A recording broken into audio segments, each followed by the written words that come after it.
La colonisation, par exemple. Est-ce que le français dit moyen, c'est vraiment la barbarie que ça impliquait?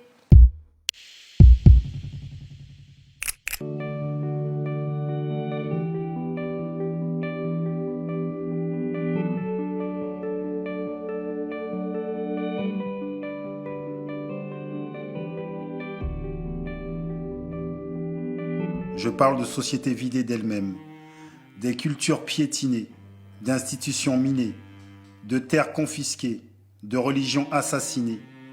Je parle de ceux qui, à l'heure où j'écris, sont en train de creuser à la main le port d'Abidjan. Je parle de millions d'hommes arrachés à leur Dieu, à leur terre, à leur habitude, à leur vie, à la vie, à la danse, à la sagesse. Quand nous voulons nous assimiler, nous intégrer, vous nous rejetez, vous nous repoussez. Quand les populations coloniales veulent se libérer, vous les mitraillez.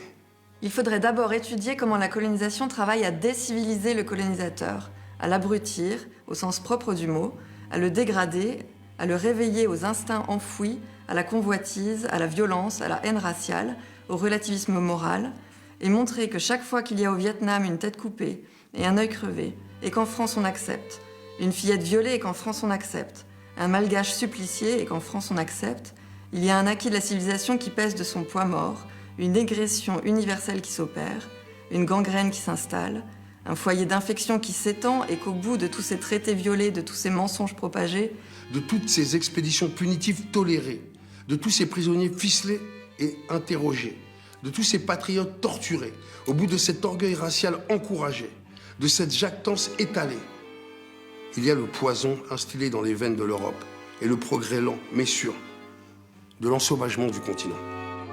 Donc on n'est pas dans la victimisation, on est dans le miroir tendu. Regardez ce que vous avez produit, regardez ce que c'est cette Europe qui colonise. Il dit la colonisation a non seulement évidemment abîmé les colonies, mais ça il le mentionne à peine, il dit ça a ensauvagé l'Europe. C'est vous qui vous êtes abîmés, vous avez détruit votre propre humanisme, vous avez détruit votre propre civilisation. 90 000 morts de Madagascar, Sétif en Algérie, l'invasion des pays ouest-africains, les massacres de masse, qui pour la plupart n'ont toujours pas été reconnus aujourd'hui. Oui, quand il décrit ça, je me sentais très proche de ce qu'il raconte. Et la sonnette d'alarme que tire Aimé Césaire ou Suzanne Césaire, je pense qu'elle retentit encore aujourd'hui.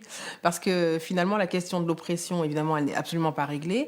Que quand on regarde ce qui s'est passé très récemment en Libye, que des hommes ont pu faire des ventes aux enchères pour vendre des hommes au motif qu'ils étaient noirs, comme des esclaves.